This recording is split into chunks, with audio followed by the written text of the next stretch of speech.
Bonsoir François. Bonsoir Olivier. C'est donc une bonne nouvelle pour l'équipe de France de basket. Oui, peut-être moins pour Madame Parker, mais finalement après des longues discussions, Tony Parker a décidé de participer au tournoi de qualification olympique au mois de juillet et aux Jeux Olympiques, si l'équipe de France se qualifie, ce qui l'empêchera d'être aux côtés de sa femme quand elle va accoucher de leur deuxième enfant. Alors ce qu'il a déclaré Tony Parker, on en a beaucoup discuté avec Axel, donc sa compagne, et on s'est mis d'accord, il fallait qu'on prenne la décision à deux. Elle sait combien c'est important pour moi de jouer avec l'équipe de France. Et éventuellement, il a promis qu'il lui ramènerait la médaille d'or. Ça sera sa médaille de baptême. Voilà. Il a intérêt à mon avis. Un mot aussi de Benoît Paire, qui n'a jamais aussi bien porté son nom. Désolé pour cette mauvaise blague, mais il a été éliminé du premier tour de Rotterdam par Ivan Dodig. Pour vous dire que ça commence à faire beaucoup. 3 éliminations dès son entrée en lice après l'Open d'Australie et le tournoi de Montpellier. Début d'année très compliqué pour le Français Benoît Paire. Bon, on parle des huitièmes de finale de la Coupe de France. Oui, au programme cette semaine. Au programme, il y aura Paris Saint-Germain à Lyon, ça sera mercredi, le choc évidemment de ces huitièmes de finale. Demain, on suivra le Petit Pousset, Granville, le plus petit club dans la hiérarchie, club de CFA2 face au club de Ligue de Bourg-en-Bresse. Le Gazélec d'Ajaccio sera à Saint-Malo, club de CFA, et Monaco sera à Sochaux. Puisqu'on parle de foot, on va continuer avec la Ligue 2 et la 25e journée. Le dernier match de cette journée avec la victoire de Dijon au Havre 2-0. Regardez, ils étaient très peu nombreux les Dijonnais, on en a vu très rapidement 3-4 supporters, mais ils ont assisté au Havre à la victoire de leur club grâce à un doublé de Tavares. Ça sent bon la Ligue 1 en Bourgogne parce que Dijon prend de l'avance en tête du classement, 3 points d'avance sur Nancy, 8 sur Metz et 9 sur le 4e, le Red Star.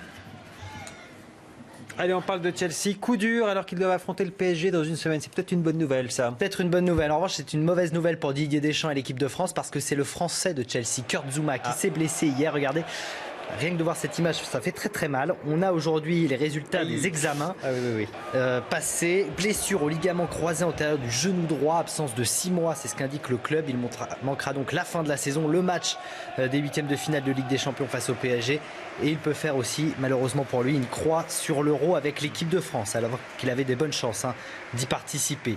Alors des images plus jolies maintenant, en futsal, c'est l'Euro en ce moment à Belgrade. Pourquoi je vous en parle? Parce qu'on voit des jolies choses et ce geste notamment de Ricardinho, le petit Ricard, c'est comme ça qu'on dit, le portugais. Regardez le but qu'il a marqué contre l'Espagne. C'est quoi son truc là? Ça c'est un geste technique, c'est très difficile à faire sur un vrai terrain. En revanche, dans le foot en salle, ça fonctionne et ça va jusqu'au bout. Voilà, joli geste. Alors vous savez que la Chine aujourd'hui fête sa nouvelle année, c'est l'année du singe, je ne sais pas quel signe vous êtes d'ailleurs. Je voulais pas le dire. Oui, allez-y donc. Alors, comme la Chine, il y a beaucoup d'investisseurs. Sanglier. En ce moment, vous êtes sanglier, c'est ça. Le Real Madrid, je me disais aussi, le Real Madrid a fêté la bonne année du singe à tous les Chinois. Regardez Zizou qui parle chinois, écoutez. Junin, Haonin, Sintan Huin. Ça c'est pour dire bonne année en chinois si vous voulez. J'ai appris mon chinois parce que c'est un petit peu marketing, il faut le dire, forcément. Un peu. Le Real Madrid qui souhaite la bonne année, c'est pas pour faire plaisir aux Chinois. Et puis pour terminer le Super Bowl, parce que c'était l'événement la nuit dernière aux États-Unis, la finale du championnat de foot américain, 50e Super Bowl à San Francisco, victoire des Broncos de Denver face aux Panthers de Carolina. Ça c'était sur le terrain, c'était assez décevant.